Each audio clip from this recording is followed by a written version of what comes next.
People are asking me, Miguna, what is a Taliban?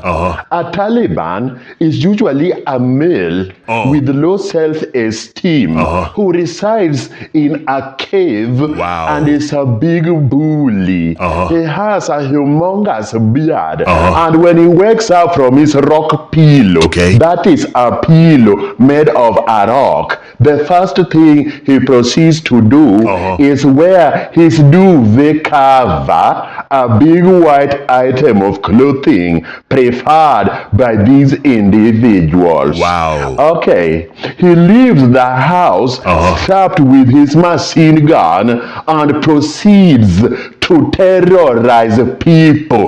Terrorize from the word terror. Okay. Next week on the English descriptive lesson, we will learn the meaning of a despot, a despotic duo, and a con man. Okay. A con man. Wow. I am Miguna times 2. Mr. Miguna, thank you very much for your time.